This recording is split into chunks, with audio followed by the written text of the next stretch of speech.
Abraham planta des tamaris à Beersheba, et là il invoqua le nom de l'Éternel, Dieu de l'éternité. Genèse 21, verset 33.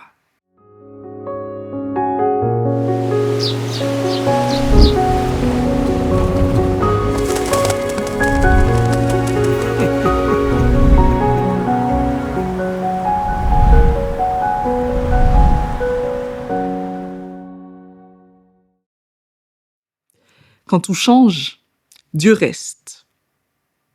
Salut à toi, cher ami. Aujourd'hui, je t'invite à découvrir un nom puissant, paisible et profondément rassurant de Dieu. El Olam, le Dieu éternel. Celui qui était, qui est et qui sera. Celui qui n'est pas limité par les saisons, les changements ni les incertitudes qui secouent nos vies. Le texte dit, Abraham planta un tamari à Beersheba et il invoqua le nom de l'Éternel, Dieu d'éternité. La scène est silencieuse, mais immense. Un culte public, mais personnel. Abraham vient de traverser des années de promesses tardives, des conflits familiaux, des tensions avec les royaumes voisins. Une saison de stabilité et de promesses confirmées avec la naissance d'Isaac. Et puis, bien sûr, l'épreuve de foi suprême sur son fils. À Beersheba, il signe un traité de paix avec Abimélec. Puis, il fait un geste étonnant. Il plante un arbre dans le désert. Un tamari, qui est un arbre qui pousse lentement, mais dont les racines descendent profondément pour aller chercher l'eau. C'est un geste d'enracinement, une déclaration silencieuse. Dieu m'a conduit jusqu'ici et je m'ancre dans sa fidélité. Et là, Abraham invoque El Olam, le Dieu éternel. Le sens spirituel est profond. Quand tout change, Dieu reste. Abraham venait d'expérimenter la vie dans toute son instabilité.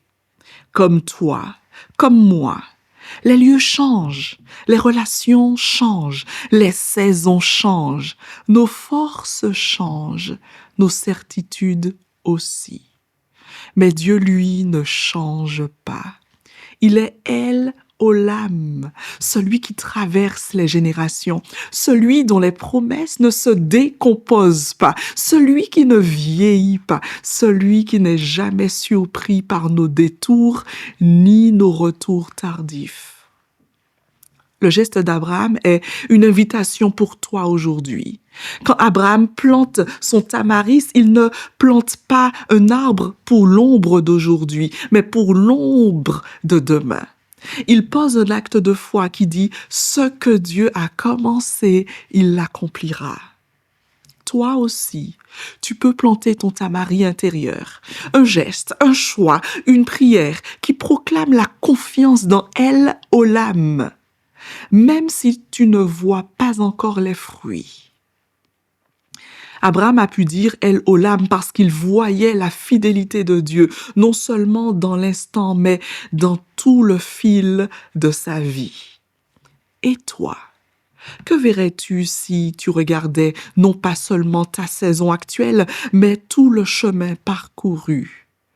Tu découvrirais sans doute que Dieu a été là, même quand tout semblait t'échapper. El Olam n'abandonne pas ce qu'il a commencé. Il accomplit ce qu'il promet. Et je te laisse aujourd'hui, encore une fois, avec cette question de réflexion. Dans quelle partie de ta vie as-tu besoin de t'enraciner à nouveau dans le Dieu éternel? Prends le temps d'y réfléchir et sois béni.